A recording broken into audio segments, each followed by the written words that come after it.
हाय dear students hi dear students, मैं अमचुन लांबा आपका स्वागत करता हूं फिर से इस मंच पर। और हमारा नया टॉपिक जो है वो फ्यूचर परफेक्ट है। और इससे पहले मैं आपको कुछ बात करना चाहूँगा। देखिए, बहुत कम समय में जल्दी जल्दी बात करूँगा आपसे, क्योंकि मेरे पास भी समय की बड़ी कमी रहती है, अभाव रहता है। मैं एक तो आप सबका धन्यवाद करता हूँ। और जैसे जैसे कि पहली बात तो यह है कि मुझे बड़ा कम समय मिलता है, तो वीडियो लेट हो जाती है। अब के संडे में भी मुझे वीडियो बनानी थी, लेकिन मैं कानपुर गया था अपने बच्चों को लाने के लिए, तो उन्हें लेकर आया हूँ। अब आज संडे पड़ा है, तो मैं आज फिर से आपके लिए हाजिर हूँ और बना रहा हूँ वीडियो।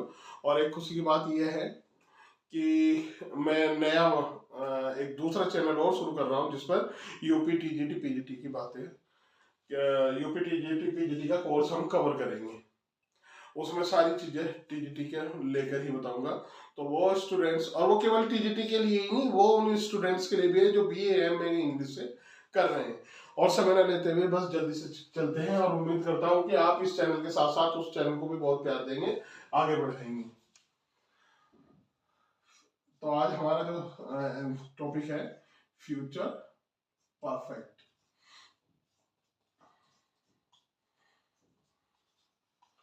और फ्यूचर परफेक्ट टेंस की पहचान आपको पता ही है कि इसमें विल या शैल प्लस हैव होता है और वर्ब की थर्ड फॉर्म होती है। तो इसका फॉर्मेटिव हम बनाएंगे।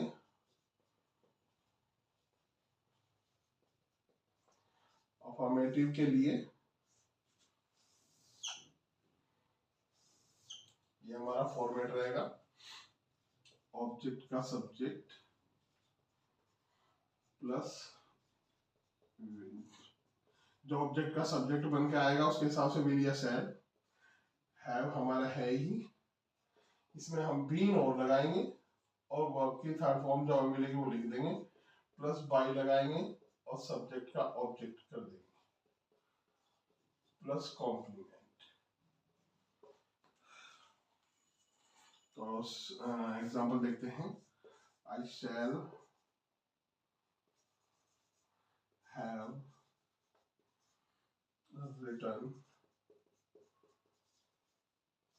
a letter today।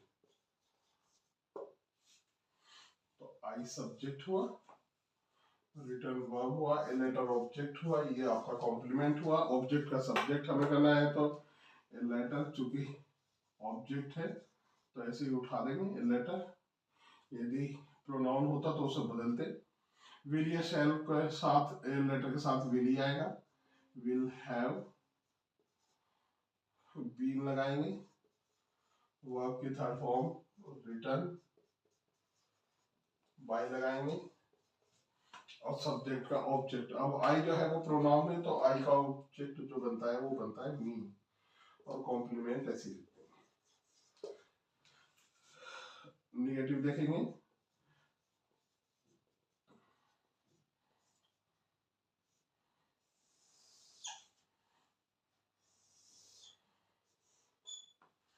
निगेटिव में भी हम ऑब्जेक्ट का सब्जेक्ट प्लस विल या shall, not plus have, been, verb की थर्ड फॉर्म, बाय लगा के सब्जेक्ट का ऑब्जेक्ट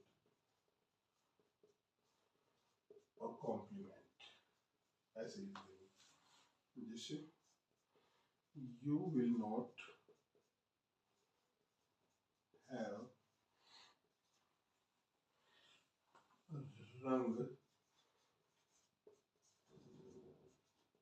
द बेल नाउ। तो यू सब्जेक्ट है, रंग वर्ब है, द बेल ऑब्जेक्ट है। तो द बेल हम इधर ले आएंगे, विल ही आएगा बेल के साथ भी, नॉट हैव बीन।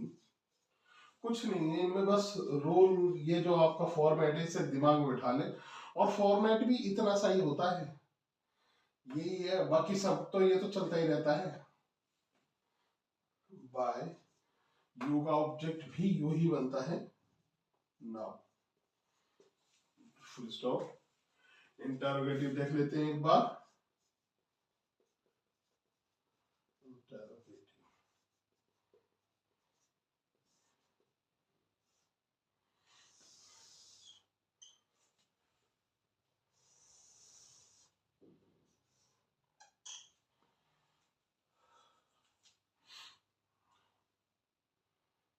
इंटरोगेटिव में भी ये सेल शुरू में होंगे, प्लस ऑब्जेक्ट का सब्जेक्ट, नोट है तो नोट, हैव बीन, वर्ब की थर्ड फॉर्म, बाय लगा के सब्जेक्ट का ऑब्जेक्ट, प्लस कॉम्प्लीमेंट और क्वेश्चन मार्क। जैसे shall be not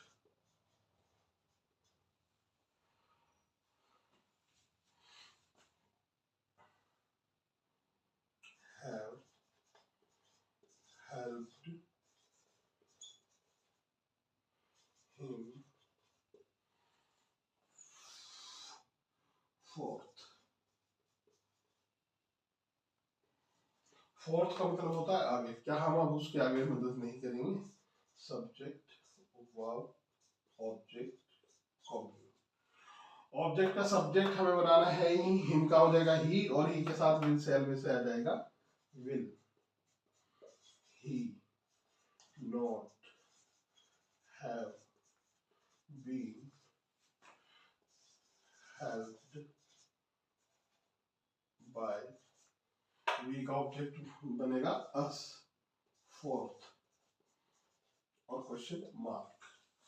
WWH ऐसे ही आ जाएंगे जैसे हर एक में आए, और इसे कर देंगे। और हु वाला जो होगा उसका हम बना देते हैं यहाँ पे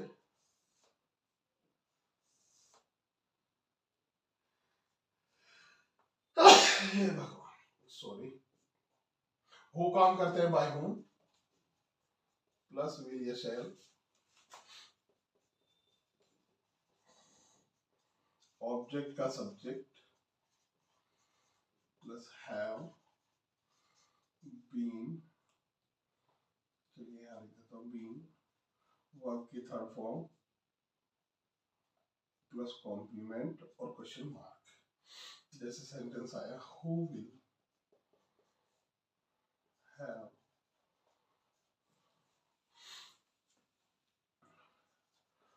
डन दिस वर्क।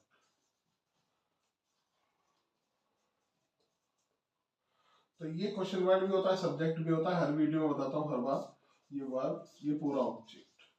हु का आपने कर दिया सूत्र अनुसार बाय हूम, ऑब्जेक्ट का सब्जेक्ट दिस वर्क का आएगा, और इसके हिसाब से विल ही आएगा, विल दिस वर्क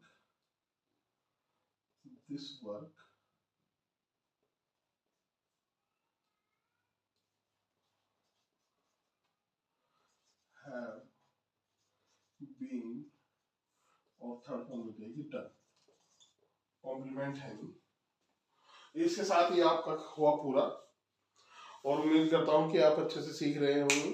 जिनके एग्जाम है, अब एग्जाम भी होने वाले हैं, बोर्ड के एग्जाम भी होने वाले हैं, होम एग्जाम भी होने वाले हैं, अच्छे से तैयारी करें, अच्छे से वीडियोस देखें, इसका आपको फायदा ही होगा। और मैं ये केवल हर स्टूडेंट्स के लिए कह रहा हूँ, हर उस पढ़ने वाले के लिए कह रहा हूँ जिसे जीवन में कुछ आगे करना है।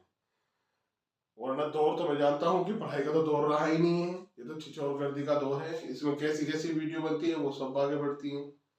अब चूंकि पढ़ना है ना, तो सरकार जी ये सोच रही है कि पढ़ाई पे ध्यान दिया जाए, और वो पढ़ाई पे ध्यान देंगे तो आपको नौकरी देनी पड़ेगी। आप पढ़ेंगे तो नौकरी, पढ़ोगे आगे बढ़ोगे तो नौकरी मांगोगे, और नौकरी मांगोगे तो नौकरी उन्हें देनी नहीं। तो इस बात को समझें कि शिक्षक पर क्या आघात किया जा रहा है, और तुम्हारे साथ क्या खिलवाड़ किया जा रहा है। इसलिए आगे बढ़ें, पढ़ें, खूब पढ़ें। धन्यवाद, मिलते हैं नेक्स्ट वीडियो में। और याद रखिए कि आज से ही आप दूसरे चैनल पर जाकर आप देख सकते हैं यूपी टीजीटी पीजीटी के लिए इंग्लिश की क्लासेस। Okay, thank you.